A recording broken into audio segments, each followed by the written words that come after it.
में थोड़ा सा टेक्निकल लगता है, अंग्रेजी जैसा लगता है, घबराइए मत, सरल भाषा में बताऊंगा। सबसे पहले जिस भी कंपनी में आप काम कर रहे हैं, कहीं नौटंकी कंपनी में तो काम नहीं कर रहे, आजकल आ गई है कहीं पैसा घुमाने वाली मनी रोटेशन, जिसका प्रोडक्ट कोई बेस ही नहीं है, ये भाग जाएंगे।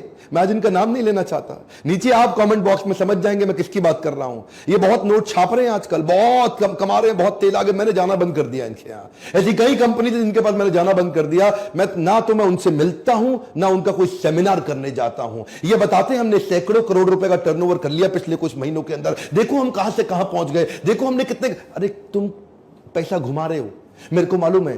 प्रोडक्ट जब तक दमदार नहीं है, वो प्रोडक्ट इवैल्यूएशन का पहला स्टेप अपने प्रोडक्ट की नीड और अर्जेंसी पहचानने की कोशिश करो मार्केट में। जो प्रोडक्ट आप बेच रहे हैं उसकी जरूरत कितनी है। कई बार हम लोग कैसा माल लेके आते हैं, वो लेके आते हैं जिसमें मार्जिन ज्यादा है, वो नहीं लेके आते जिसकी नीड ज्यादा है। जैसे कई एमएलएम कंपनी सॉफ्टवेयर बेचने में लगी है। अरे भाई आप सॉफ्टवेयर बेच रहे हो, उसकी नीड तो है, मानता हूं, लेकिन मार्केट साइज बड़ा छोटा है, जितने लोगों को चाहिए ही नहीं सॉफ्टवेयर। ऐसा तो नहीं कि हर आदमी को देश भर में सॉफ्टवेयर की जरूरत पड़ रही है, हर इंडिविजुअल को तो नहीं चाहिए ना, कुछ कंपनीज को चाहिए सॉफ्टवेयर।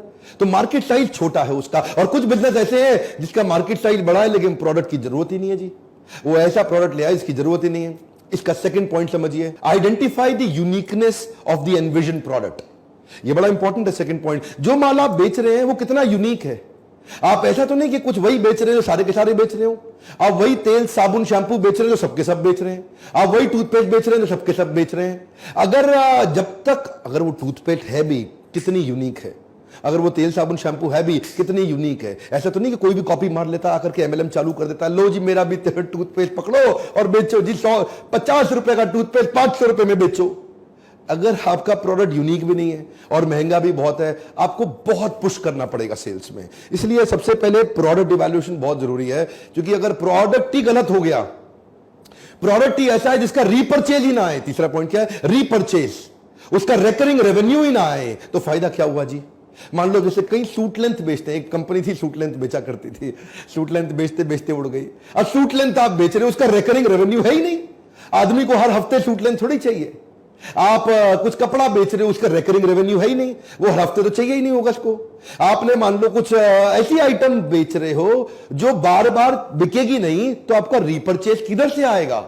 रीपरचेज तो बहुत जरूरी है एमएलएम के अंदर। देखो अगर कंपनी और प्रोडक्ट को ठीक इवैल्यूएट नहीं किया तो आपके लिए टाइम कंज्यूमिंग हो जाएगा, अल्टीमेटली आपको बहुत एक्सपेंसिव पड़ेगा, आपको ये नेगेटिव पड़ेगा, डिसरप्टिव पड़ेगा। इसीलिए शुरुआत से ही ठीक कंपनी ठीक प्रोडक्ट में काम करिए। अच्छे ग्लोबल जायंट्स हमेशा पीएसपी बिल्ड करते हैं, प्रॉब्लम सॉल्विंग प्रोडक्ट, वो प्रोडक्ट जिससे मार्केट की बड़ी बर्निंग प्रॉब्लम सॉल्व हो रही हो। तो जो आप एमएलएम में बेच रहे हो, ऐसा तो नहीं कि जी आप भी वही बेच रहे हो जो सारे बेच रहे हो, कोई बर्निंग प्रॉब्लम आप सॉल्व ही नहीं कर